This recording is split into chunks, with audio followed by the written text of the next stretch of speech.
importante, seguridad ante incendios. La mejor inversión en aislante es la que da seguridad. Por eso, exija aislante certificado. Exija Prodex.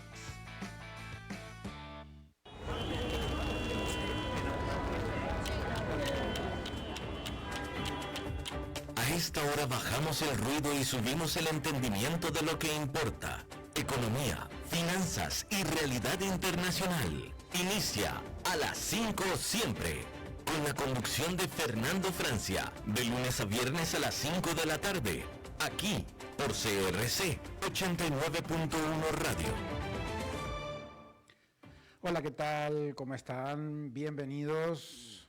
Hoy es lunes 9 de febrero, avanza fuerte el año y son las 5:01 de la tarde. Eso quiere decir que usted va a estar al tanto de todo lo que importa en el mundo de la economía, las finanzas y la actualidad internacional. Como siempre, con la producción de Mauricio Sandoval desde Colombia y los controles. Hoy recuperamos el talento técnico de David Guerrero, así que ya saben, gracias a quien están escuchando este programa y bueno, toda la franja que le corresponde estar ahí en controles. Muchas gracias, David. El lunes tenemos mucha información, como siempre. Vamos a tener la segunda parte del programa con Elaine Acosta González sobre el nuevo escenario para Cuba en la geopolítica internacional. Obviamente se viene movimiento allí y vamos a analizarlo en la segunda media hora. Pero bueno, antes, como efectivamente les había comentado el viernes, creo, la semana pasada, pues el Supertazón, el Super Bowl de Benito Antonio Martínez Ocasio fue sin duda pues el momento del domingo. Además que ya el récord de audiencia lo tenía desde 1993, lo tenía Michael Jackson, pero el año pasado Kendrick Lamar batió el récord de audiencia en 133 millones de espectadores, y con 135 millones de espectadores lo volvió a romper ahora Bad Bunny, que sin duda es el espectáculo de medio tiempo, uno de los momentos de espectáculos más comercializados o de mayor venta en el mundo. Pues los mensajes pueden ser según el artista. Ya lo hizo Kendrick Lamar, tratando de colocar mensajes antirracistas en su versión del espectáculo, además generando pues un señalamiento, ¿no?, de cómo el establishment en Estados Unidos es racista y también denunciando la apropiación cultural que se generaba.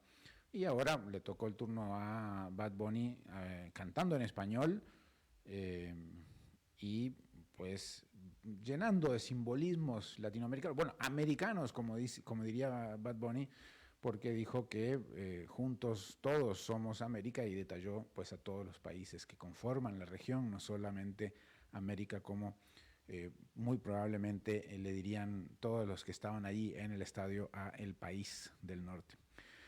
Pero bueno, sin duda un punto importante, y desde lo económico, sin duda que también es un momento importante, uno de los espectáculos de mayor comercialización del mundo. También se comercializa lo latino, también se mercantiliza todos esos símbolos, todos esos mensajes de la latinidad, desde el niño durmiendo en las sillas y para irse de fiesta, hasta, bueno, quizás solo le faltó llegar tarde, ¿no?, para ser bien, bien icónico latino. Bueno, no sé si llegó tarde, pues, pero ahí estaba este elemento que desde el punto de vista económico mueve, por supuesto, miles de millones de dólares en todo sentido, desde la publicidad hasta los derechos de comercialización y demás. Vámonos a las noticias, el panorama global. Empezamos en Estados Unidos. Wall Street arranca la semana en alza con tecnología al frente. Los principales índices de Estados Unidos subieron este lunes. Están todos los tableros en verde en Nueva York, impulsados por acciones tecnológicas, en una clásica estrategia de comprar en la caída, ¿no? Recuerdan que venían de un traspié importante del viernes y una volatilidad importante de la semana pasada. El Nasdaq lideró las ganancias y los inversores miran ahora los datos de empleo e inflación de enero, claves para anticipar cuándo la Reserva Federal podría recortar tasas. Ahora se espera que eso pueda pasar en junio. El oro sube 2%, mientras el dólar se debilita, así que ahí está esa información. Llegó el oro a las $5.050 la onza, beneficiado por la caída del dólar estadounidense.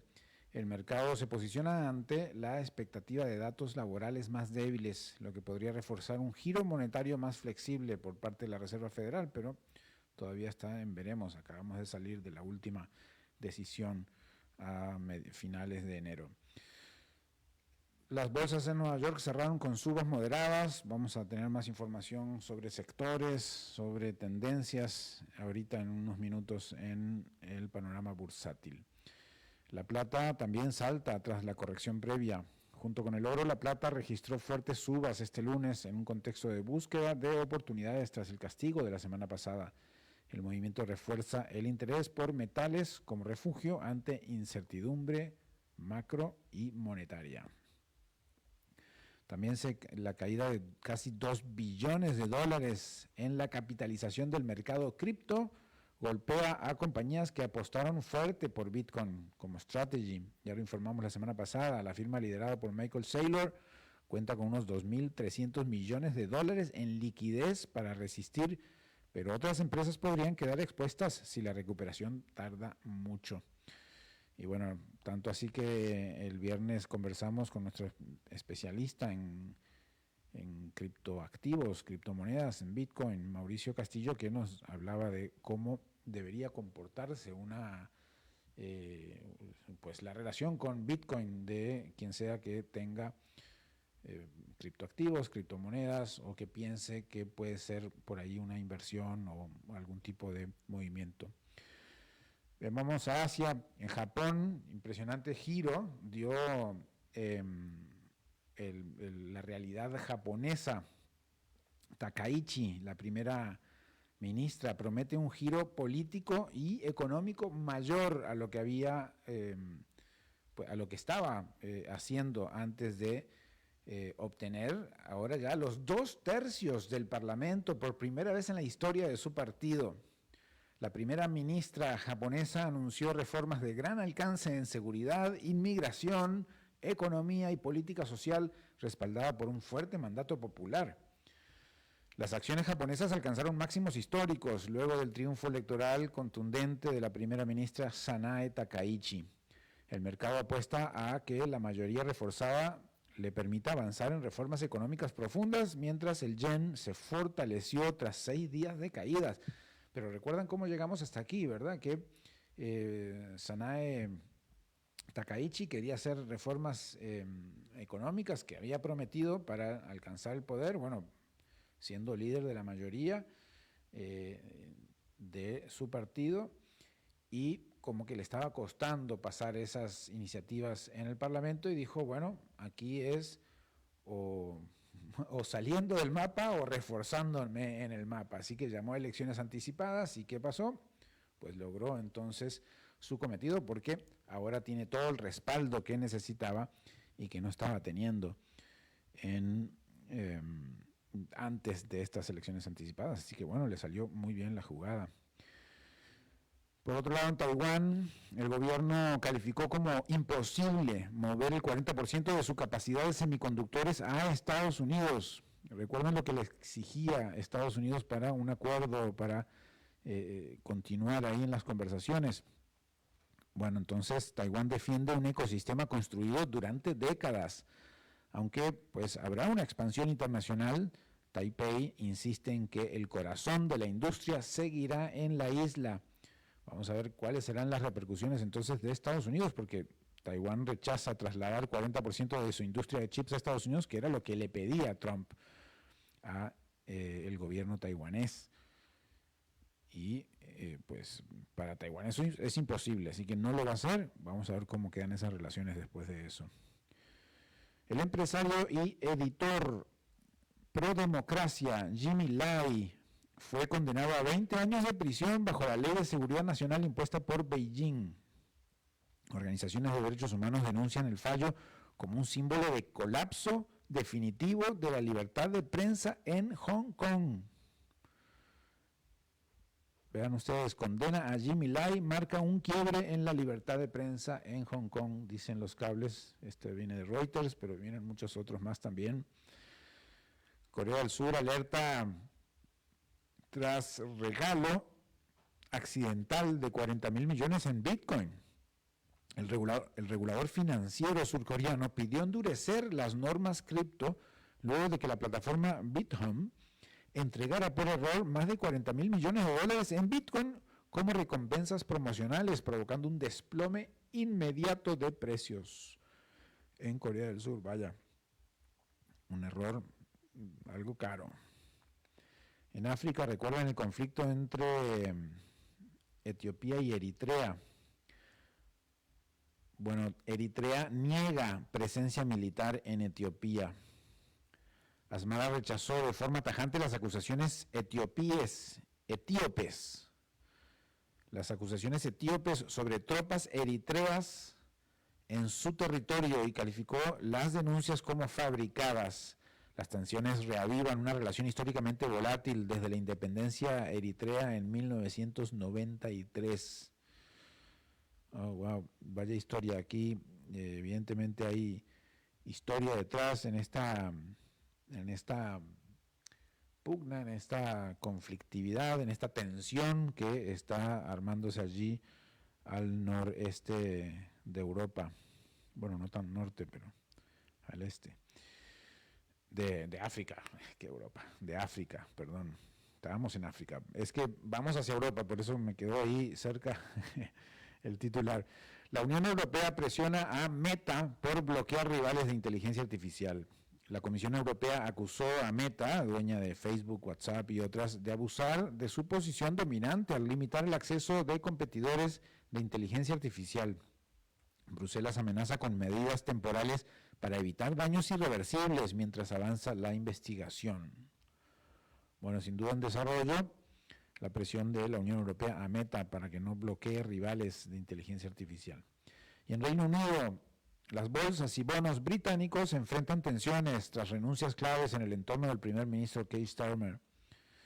Aún así, el índice FTSE 100 de Londres logró revertir pérdidas y cerrar al alza al final de la tarde.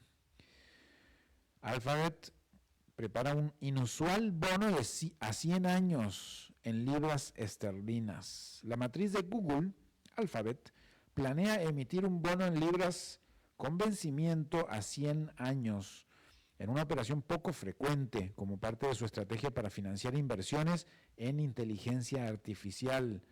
Esto lo dice Financial Times. Y además, Alphabet debutará en el mercado suizo.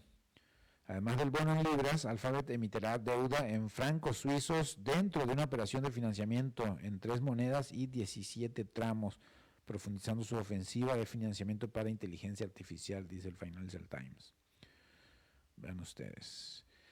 Bien, y en América Latina el Banco Central Argentino acelera compras de dólares. El Banco Central de la República Argentina compró más de 170 millones de dólares en una sola jornada, la mayor cifra desde enero, y llevó las reservas por encima de los 45,000 millones en medio de la revisión del Fondo Monetario Internacional que está sucediendo en estos momentos. Y en México, Netflix y Prime Video recibirán incentivos fiscales para producir en ese país. El gobierno mexicano anunciará un esquema de devolución de hasta 40% de los gastos de producción para plataformas de streaming y cine, buscando atraer rodajes, empleo audiovisual. Buena iniciativa, interesante iniciativa por lo menos, habrá que ver cómo se materializa, cómo se realiza y qué impactos tiene. Y en México también, el primer mes del año dejó una fuerte caída del empleo registrado y la desaparición de 5,800 empleadores ante el Instituto Mexicano de Seguridad Social. Esto en un contexto de inflación creciente y presión sobre los hogares. Así que México pierde más de 8.100 empleos formales en enero. Un golpe para México. Bueno, dentro de su población, los 8.000, pues es un golpe, no es... Bueno, siempre va a ser mucho. Algunos miles, así que México pierde empleos en enero. Vamos a ver qué nos dice Pilar Martínez más adelante, porque tenemos la columna de ella justamente hoy, lunes, la columna sobre economía y el mundo del trabajo de Pilar Martínez, periodista mexicana. Bien, a nivel global, la inversión extranjera directa mundial creció un 14% en 2025. La inversión extranjera directa global alcanzó 1,6 billones de dólares, impulsada por economías desarrolladas y sectores intensivos en capital como centros de datos.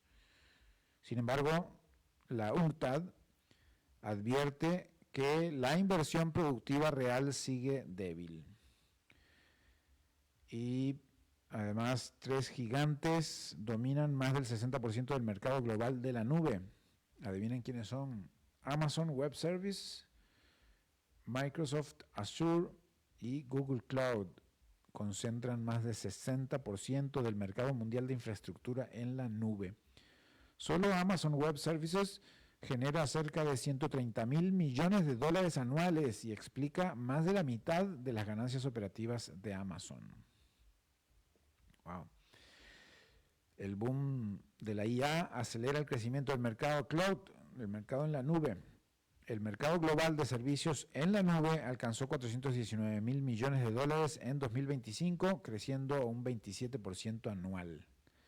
Esto impulsado por la demanda de inteligencia artificial generativa y servicios asociados. Y por otro lado, en el mundo de los temas médicos, hay una alerta por fallas médicas tras incorporación de inteligencia artificial en cirugías. ¿Usted le confiaría? Bueno, depende cómo se haga, ¿no? Pero ¿qué tipo de reemplazo o de tipo de actividad hace la inteligencia artificial en las cirugías? Habría que verlo en profundidad. Bueno, desde que Johnson & Johnson incorporó inteligencia artificial a un sistema quirúrgico para sinusitis, los reportes de fallas ante la FDA pasaron de 7 a más de 100, reabriendo el debate sobre los riesgos del uso médico de la inteligencia artificial. Vaya, pues este es un tema sin duda que pone alertas, ¿verdad? Bien, vamos al panorama bursátil porque es lunes y tratamos de comenzar el lunes con buena información bursátil para ustedes, que vayan teniendo en cuenta dónde están las tendencias, los sectores que suben o que bajan en las bolsas internacionales, especialmente en Nueva York. Pues hoy están los tableros en verde, Standard & Poor's 500, 0,47 arriba. Nasdaq Composite 0,77% subiendo y el Dow Jones 0,04, prácticamente estable. Bueno, estuvo con sub y bajas en la jornada, obviamente, como es normal, pero todo en verde hoy. Y bueno, el VIX en rojo, porque está bajando, volvió a 17 puntos. Wall Street abrió la semana en tono positivo y selectivo. El Dow Jones se mantuvo por arriba de los 50.000 puntos. Recuerden que esto había sido un récord el viernes pasado. Y todo esto, además Standard & Poor's sube un poco, Nasdaq sube también con las ganancias de las tecnológicas, el rebote tecnológico que le llaman. El mercado confirma, tras una semana muy volátil, la semana anterior, que no hay pánico, pero pues puede haber cautela. El gran eje sigue siendo la inteligencia artificial y el software. Los semiconductores marcan el pulso. Nvidia, AMD y Microsoft suben con fuerza. Y acuerdos como el de STM con Amazon refuerzan la narrativa de inversión masiva en infraestructura de inteligencia artificial. Sin embargo, el castigo a Monday.com, más de 20% hacia abajo. este software de service de software as a service, deja claro que el mercado ya no tolera guías débiles. El mensaje es que la tecnología no está muerta, pero ya no se vale cualquier cosa. Se premia escala, se premian contratos, se premia caja, es decir, contante, cash. Se penaliza la incertidumbre sobre modelos de negocio. El repunte de Oracle muestra que el software tiene una especie de rebote técnico, aunque hay todavía un debate estructural. El repunte de Oracle, tras una mejora de recomendación, muestra que parte del Doomsday Scenario puede haber sido exagerado. Aún así, advertencias como la de Goldman Sachs recuerdan que la disrupción por inteligencia artificial puede ser prolongada. Esta semana los resultados corporativos serán clave para separar ganadores de rezagados en el mundo del software. En materias primas, el oro vuelve a posicionarse por encima de los 5.000, el Bitcoin se estabiliza cerca de los 70.000, bueno, no es una materia prima, pero la ponemos ahí en ese lugar porque muchas veces juega el rol esto de ser un refugio, ¿no?, para las sub y bajas de las acciones en bolsa. También tenemos que estos ambos activos, el oro y el Bitcoin, reflejan un mercado que busca protección sin abandonar riesgo. En energía, el petróleo repunta por tensiones geopolíticas en el estrecho de Hormuz, allá en el Medio Oriente, recordando que el riesgo geopolítico sigue siendo un factor latente. En contraste, el golpe a Cliff, evidencia que sectores cíclicos e industriales siguen expuestos a debilidad de demanda, especialmente automotriz. Bueno, así que ahora el foco pasa a los datos macro, el informe de empleo de enero, datos de inflación, de ahí pues va a salir la nueva señal sobre tasas y crecimiento, así que pues hasta entonces el mercado parece inclinarse por un escenario de rebote táctico. En ese ámbito va a funcionar entonces el panorama bursátil de esta semana. La semana arranca en positivo, eso sí, pero sin tampoco lanzar euforias. Es un mercado que compra calidad, duda de lo que no se sepa mucho y camina con un ojo puesto en la IA para ver para dónde va y de qué manera va. Y por supuesto que el otro ojo en el empleo y la inflación, que vendrán los informes y pues se verá cómo responden los mercados. Bien, vamos a un par de notas en profundidad antes de la entrevista de la media hora. Bueno, 10 tendencias que darán forma al comercio mundial en 2026. Vean qué interesante este informe de UNCTAD, de la Conferencia de las Naciones Unidas sobre Comercio y Desarrollo. El comercio mundial cerró 2025 en un máximo histórico, superando por primera vez los 35 billones de dólares, creciendo cerca de 7%. Sin embargo, el impulso no se mantendrá intacto. Para 2026, los organismos internacionales anticipan un crecimiento todavía positivo, pero más lento, en un contexto marcado por mayor fragmentación, tensiones geopolíticas y cambios estructurales profundos en las reglas del mercado global. Así lo advierte la UNCTAD, la Conferencia de las Naciones Unidas sobre Comercio y Desarrollo. La primera gran tendencia es la desaceleración del crecimiento económico mundial, prevista en torno al 2,6%. Esto debilita la demanda de exportaciones y afecta especialmente a las economías en desarrollo. A esto se suma una segunda dinámica. El sistema multilateral de comercio llega a una encrucijada. Esa encrucijada pues tiene que ver con la Organización Mundial del Comercio, bajo presión por el aumento de medidas unilaterales y la parálisis en la resolución de disputas. Habíamos conversado sobre la OMC, la Organización Mundial de Comercio, con Claudia Uribe la semana pasada, el jueves, que estuvimos conversando en profundidad con ella, cómo las reglas del multilateralismo están un poco en veremos. En tercer lugar, el uso creciente de aranceles como herramienta estratégica y geopolítica está elevando la incertidumbre comercial, encareciendo costos y afectando sobre todo a países pequeños y pues poco diversificados. Paralelamente, las cadenas globales de valor continúan reconfigurándose. Las empresas priorizan la gestión de riesgo, diversifican proveedores y relocalizan parte de la producción aún a costa de eficiencia.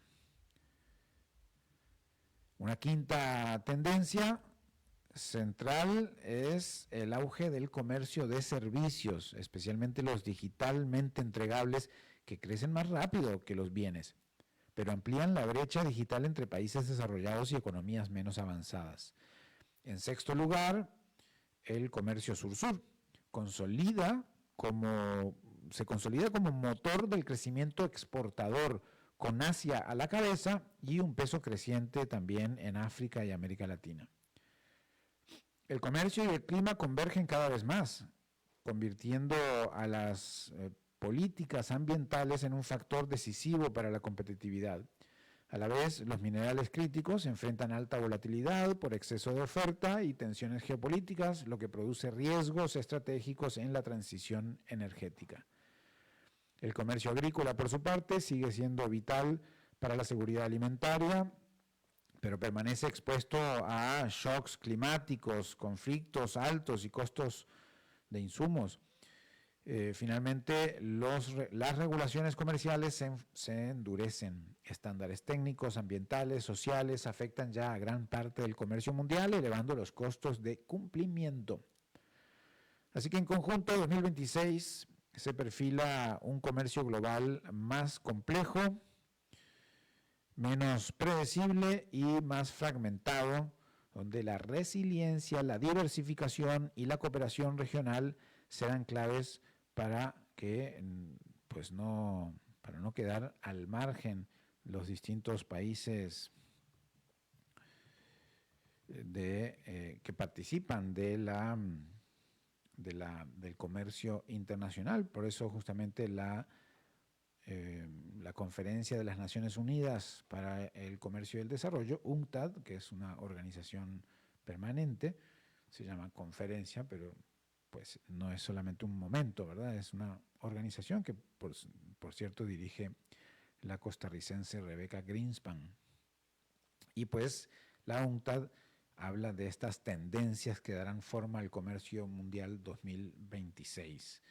La desaceleración del crecimiento económico mundial, el sistema multilateral en encrucijada, el uso creciente de aranceles, el auge del comercio de servicios, el comercio sur-sur, los temas climáticos, el tema de los minerales críticos, el comercio agrícola, que sigue siendo vital para la seguridad alimentaria, sin duda, y las regulaciones comerciales que podrían irse endureciendo. Vamos a hacer una muy breve pausa y enseguida volvemos ya con la entrevista de esta tarde. Cuando el reloj marca el cierre de la tarde, aquí abrimos el sentido. Economía, finanzas y realidad internacional. El programa creado por Alberto Padilla en Costa Rica. A las 5 siempre. Te esperamos de lunes a viernes a las 5 de la tarde con la conducción de Fernando Francia. Aquí, por CRC 89.1 Radio. El agua es vida, salud y bienestar. Por eso, vos y los tuyos necesitan agua purificada, ozonizada y embotellada San Ángel. Hace que tu vida sea más larga y saludable con agua San Ángel. Disfrútala naturalmente y viví una experiencia con agua purificada San Ángel. Pureza que se siente. Búscanos en Facebook como Agua San Ángel. Siguen siendo las 5. A las 5 siempre. Entendemos lo que importa. Bien, gracias por continuar conectados. Les decíamos que íbamos a hablar sobre Cuba en esta segunda media hora. La relación entre Cuba y Estados Unidos vuelve a entrar en esta zona de tensiones, o vuelve a entrar o nunca salió, pero tiene sus picos cada tanto, en medio de nuevas presiones económicas, restricciones energéticas y amenazas explícitas de la administración Trump. El presidente cubano Miguel Díaz-Canel pues dijo que Cuba estaba dispuesta a dialogar con Estados Unidos sobre cualquier tema, siempre que sea sin presiones, sin precondiciones y en un plano de igualdad soberana. La frase pues abre interrogantes de fondo. ¿Es una señal real de apertura o pone esas tres frases para impedir la conversación? Porque sabe por dónde vendrá entonces esa discusión, ese diálogo. Bueno, Cuba enfrenta una crisis energética severa, cortes eléctricos recurrentes, sin suministro de petróleo venezolano desde diciembre y bueno, bajo la amenaza de sanciones a terceros países que comercien combustible con la isla. Y al mismo tiempo Trump ha endurecido el discurso, calificando a Cuba como una amenaza inusual y extraordinaria. Y bueno, si se saca un poco la actividad por la víspera, pues se ve lo que pasa en Venezuela y sin duda Cuba también tiene que pensar qué es lo que va a pasar. Para conversar de esto, entenderlo un poco, analizarlo, ver distintos puntos de vista, llamamos a Elaine Acosta González. Ella es socióloga, directora ejecutiva de Cuido 60, Observatorio de Envejecimiento, Cuidados y Derechos. Es investigadora asociada en Cuban Research Institute de la Florida International University. Elaine ha estudiado en profundidad la realidad social, política, económica de Cuba, así como la compleja relación entre la isla y Estados Unidos, con especial atención en derechos, políticas públicas y dinámicas transnacionales. Elaine, muchas gracias por tomar esta llamada y por conversar con la audiencia. Muchísimas gracias por la invitación. Un privilegio estar aquí con ustedes compartiendo pues algunas de las preocupaciones que existen sobre Cuba en la actualidad. Me vas a disculpar que ando un poco gripada, pero bueno, aquí estamos. Sin duda, bueno, no, se oye muy bien, así que excelente, muchas gracias. Más bien, Elaine, incluso por una afectación, pues estar ahí al pie del cañón y poder conversar de estas cosas. Sin duda, bueno, la relación de Estados Unidos y Cuba no es novedad para nadie, pero pues van y vienen momentos, ¿verdad? En esa relación y todo indicaría que, bueno, tras los episodios de Venezuela, incluso se mencionó a Cuba, bueno, también a Colombia, también Groenlandia, también otros países en aquellos momentos, pero sin duda las baterías van a ir recargándose sobre Cuba, ¿no? Sí, no, definitivamente creo que en la agenda noticiosa actual, y por lo menos en el último par de semanas, el centro de atención lo ha ocupado o lo ha estado ocupando Cuba, más con las reacciones del presidente designado Díaz-Canel la semana pasada. Así que efectivamente hay bastante preocupación, tensión, porque curiosamente el gobierno cubano no se había pronunciado después de lo acontecido el 3 de enero en Venezuela, hasta que el presidente Trump no anunció las medidas ya más restrictivas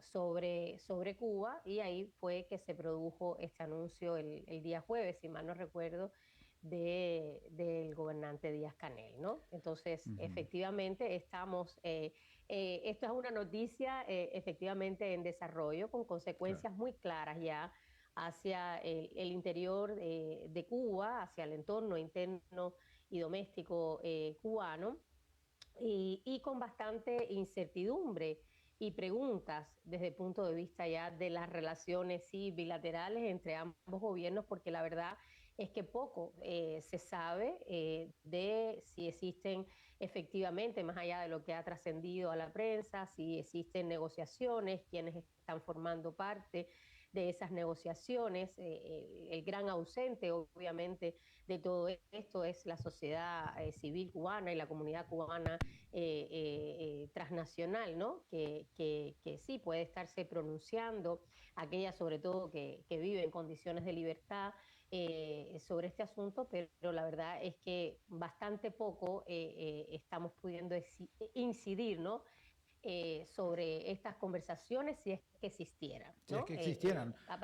Exacto, aparentemente puede que se estén realizando, pero hasta este minuto no se sabe ni el contenido, ni los actores de dichas conversaciones, etcétera, ¿no? Lo que sí está claro es que no hay un diálogo hacia y en el interior de Cuba, del gobierno cubano, Con la población. la sociedad civil. Eso sí está claro, ¿no? Sí, y bueno, con el caso venezolano supimos después o sabemos a posterior a los hechos del 3 de enero, en que se captura a Maduro, que hubo algún tipo de negociaciones en países de Oriente o Medio Oriente que habrían más o menos conducido a una serie de acciones que no está 100% confirmado, pero sí están confirmados que hubo conversaciones. Lo que no está confirmado es exactamente hasta dónde habrían llegado en acuerdos, pero podría estar pasando algo similar, ¿verdad? Que no lo sabemos en este momento porque no ha sucedido el detonador que de repente sucedió el 3 de enero para el caso venezolano, ¿no? Sí, no hay que descartarlo. La verdad es que es poco probable que no se estén produciendo conversaciones. Lo que no sabemos es el tenor, ni la profundidad de las mismas, ni la agenda temática. Hace unos pocos días, el embajador de Estados Unidos en La Habana, Mike Hammer, declaró acá a la prensa en español en Estados Unidos que tampoco él podía confirmar que se estuviesen realizando estas conversaciones, pero tampoco lo descartaba. Autoridades cubanas también, digamos, ratificaron que existían, digamos, conversaciones diplomáticas, pero, digamos, desde el punto de vista de las que siempre podrían existir ese tipo de comunicaciones, ¿no? Y por otro lado, Díaz-Canel informa esto en la pasada simulacro de conferencia de prensa, porque vale decir que no fue una conferencia de prensa como estamos acostumbrados en los países en libertad, fue una conferencia de prensa preparada, realizada no en vivo, sino de manera diferida, aunque se anunció como si fuera en vivo. Los supuestos medios de comunicación internacional que asistieron fueron solo los relacionados con Rusia, y no recuerdo, sí, y medios chinos, pero otra prensa acreditada como EFE y otras en La Habana no asistieron a esta comparecencia de Díaz-Canel, que lamentablemente lo que enumeró fue un conjunto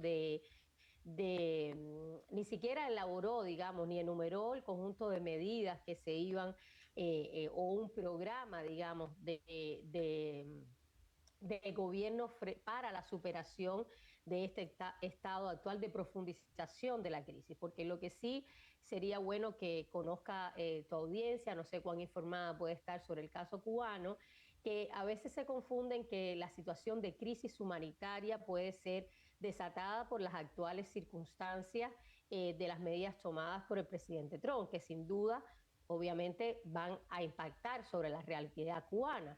Sin embargo, es importante que se sepa que esta situación de deterioro y empobrecimiento generalizado de la sociedad cubana y de la población cubana es una situación que viene ya profundizándose hace varios años, especialmente en el escenario post-COVID, ¿no?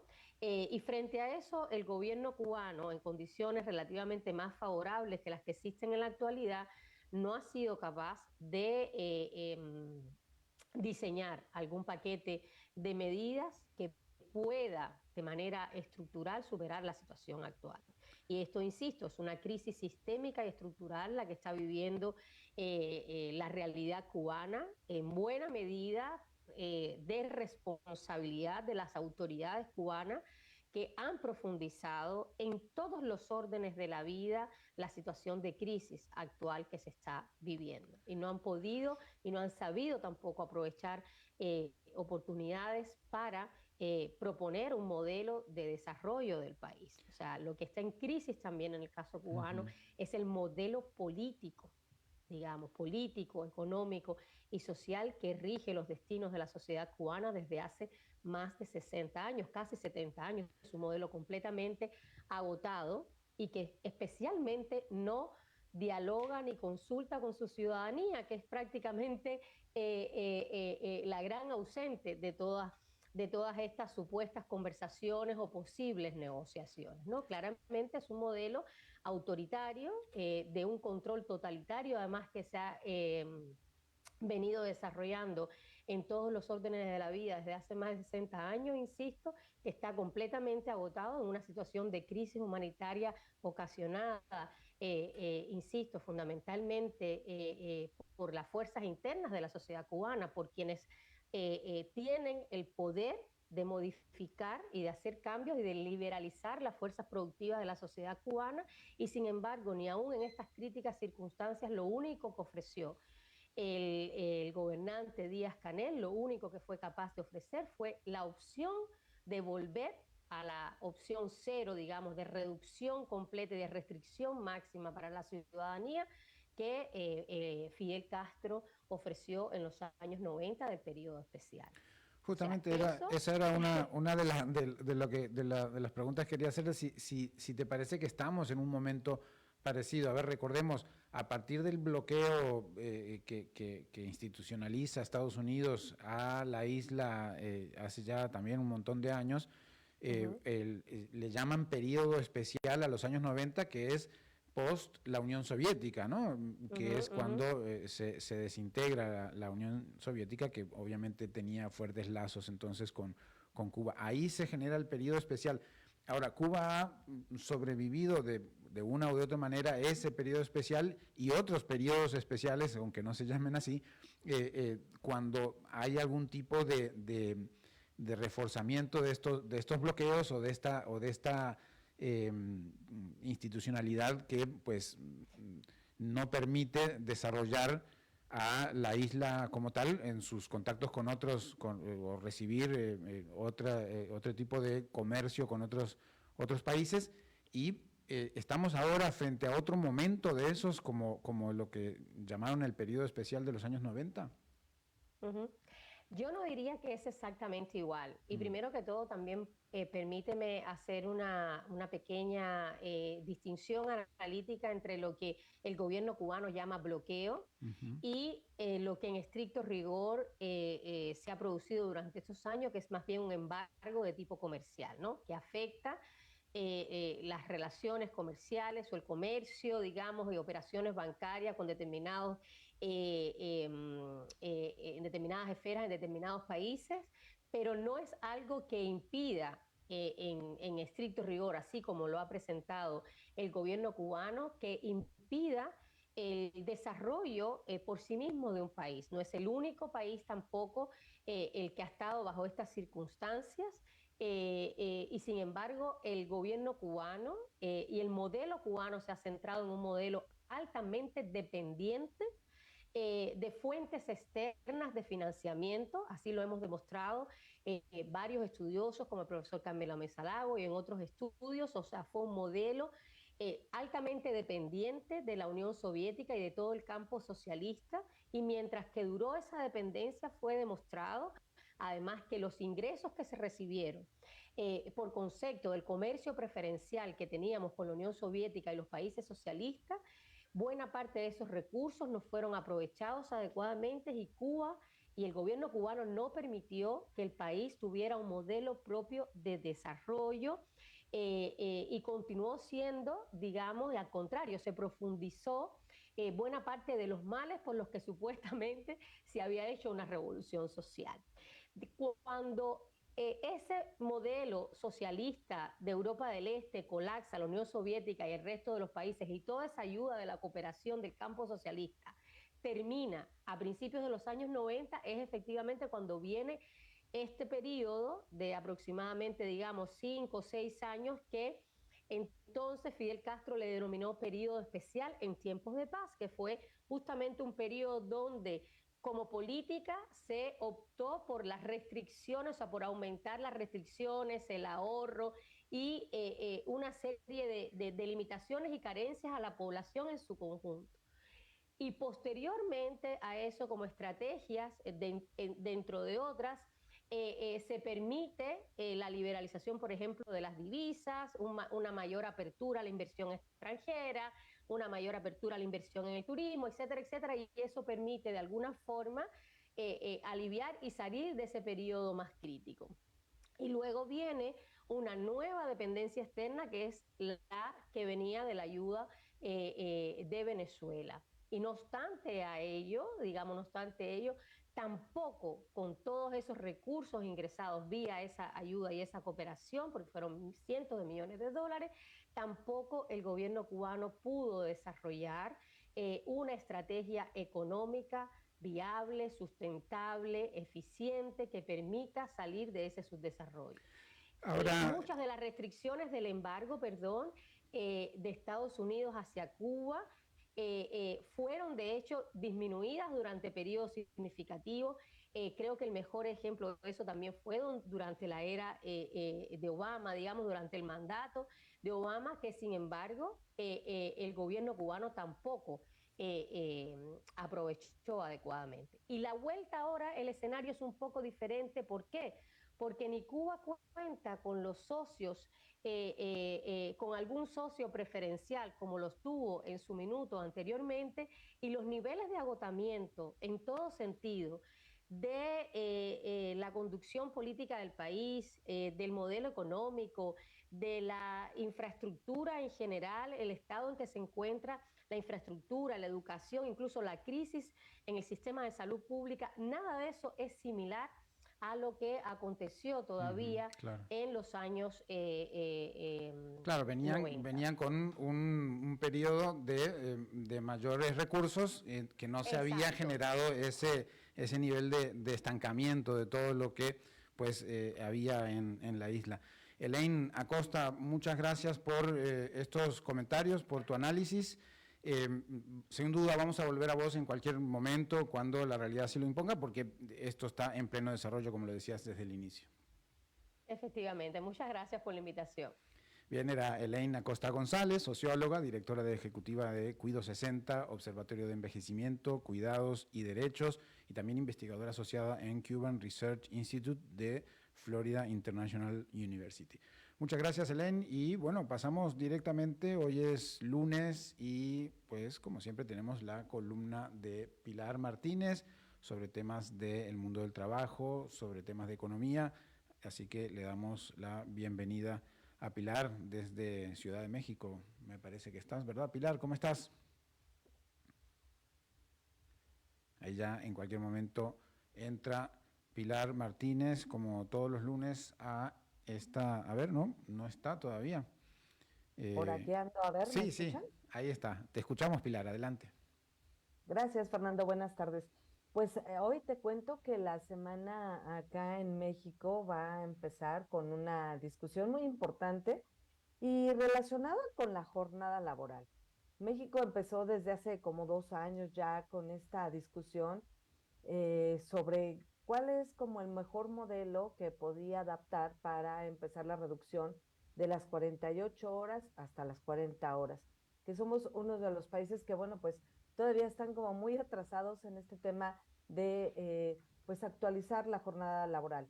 Estaba yo revisando algunos datos de cómo se ha dado este proceso de cambio en América Latina y bueno, la OIT nos señala, ¿no?, que hay países que todavía como Argentina, Bolivia, el propio Brasil está en ese proceso de cambio, Costa Rica incluso tiene también 48 horas, Guatemala, México, Nicaragua, Panamá, todavía estamos en esas 48 horas y no se ha dado ese cambio, cuando en Europa ya hay países que están pasando de las 38 a 35 horas de trabajo semanales. ¿Por qué es importante la discusión acá en México? La presidenta en el mes de noviembre del año pasado presentó ya una iniciativa para que el Congreso empiece su análisis. Este análisis se recorrió hasta este año y justo mañana, que empezaron apenas en febrero las actividades del Congreso de la Unión acá en México, van a empezar ya de manera concreta con la discusión que se va a dar sobre cuál es este modelo. Hay mucha inquietud por parte de los grupos que conforman diferentes corrientes de trabajadores, están afiliados, digamos, aquellos sindicatos independientes que se llaman democráticos en la Unión Nacional de Trabajadores, pero también hay otro grupo mucho más amplio de investigadores que crearon por ahí el Observatorio Ciudadano para la Reforma Laboral, que en 2019 empezó a hacer aportaciones importantes porque era un grupo de izquierda que venía de la mano con el presidente López Obrador, empujando los cambios importantes que se hicieron en la legislación de México. Pero hoy justo en este proceso, en esta transición de cambio que se dio de López Obrador con la presidenta Claudia Sheinbaum, pues a ellos los dejaron de lado, no entraron en la discusión, no están pues tomando en consideración las opiniones y las aportaciones que han hecho en diferentes ocasiones sobre cuáles son los peligros que se podrían enfrentar a partir de la propuesta que hoy pues se presentó ya en el Congreso y que, bueno, hace ver que por la manera en cómo está conformado va a pasar de manera muy rápida.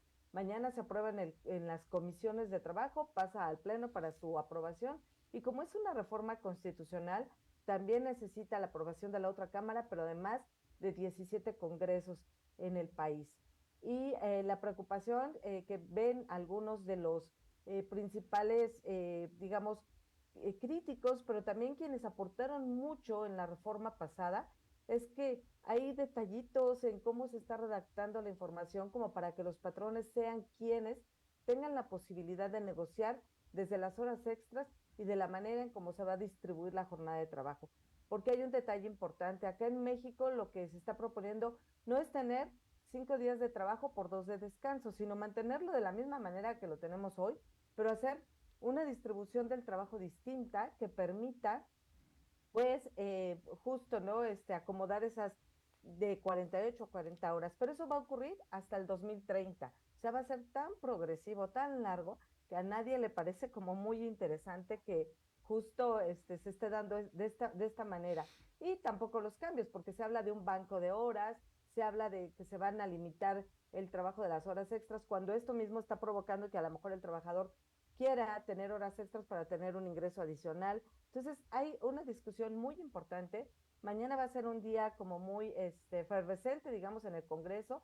Ya se anunciaron algunas manifestaciones afuera de la Cámara de Senadores, que es donde se va a discutir primero, y habrá un desayuno por ahí con el secretario titular que está defendiendo la reforma, Marat Bolaños, de la Secretaría del Trabajo, para dar detalle, ¿no? Sin embargo, bueno, sabemos que este cambio va y lamentablemente pues no se ha escuchado la voz de los trabajadores, no están ahí plasmadas las propuestas y bueno, yo creo que esto va a generar todavía mucho desconcierto, va a ser todavía difícil que pase en la Cámara de Diputados, pero bueno, México se está encaminando ya a este cambio que, bueno, países, yo veía también que países como Ecuador empezó con el cambio en 1980, fíjate, y Colombia y Chile son los que ahorita están en este proceso de cambio. Y México entraría en este grupo de países de Latinoamérica que están buscando llevar su jornada de trabajo en una reducción de 40 horas por todos los beneficios que ello significa y que la OIT ha nombrado una y otra vez que hay mayor productividad, mayor concentración de los trabajadores y el descanso es necesario. Pues así están las cosas por acá, Fernando. Y es un cambio que afecta a cierto sector de trabajadores porque ciertos otros pues no están necesariamente colocados en esto de las 48 horas, ¿verdad? Dependiendo un poquito del nivel de tipo de trabajo y demás. ¿Se espera que sea larga este proceso en la Asamblea Legislativa, en el Congreso de la Unión o va a ser rápido? Ya para cerrar en 30 segundos, Pilar, ¿será rápido o corto? Porque tienen mayoría, ¿no? Claudia Sheinbaum. Así es, pues se espera que sea muy rápido. Lamentablemente no se van a hacer ningunos cambios. Ya los vimos con el dictamen que presentaron las comisiones. Está tal cual la iniciativa de la presidenta. Entonces, bueno, se espera que pase muy rápido y a mitad del año, ya por ahí de mayo, ya tengamos la nueva reforma en la reducción de jornada de trabajo. Muy bien, muchas gracias, Pilar, por esta columna de hoy. Te agradecemos por estar siempre ahí y traernos temas de interés. Muchas gracias, buenas tardes. Bien, era Pilar Martínez, periodista en temas de economía y del mundo del trabajo, así que le agradecemos siempre los temas que trae aquí a esta mesa. Y con esto terminamos, amigos. Muchas gracias por su compañía, por compartir este espacio de información de cómo está el mundo en temas económicos, financieros y geopolíticos, con producción de Mauricio Sandoval desde Bogotá, David Guerrero en controles CRC 891 Radio. Me despido, nos vemos en 23 horas. Concluye a las 5 siempre.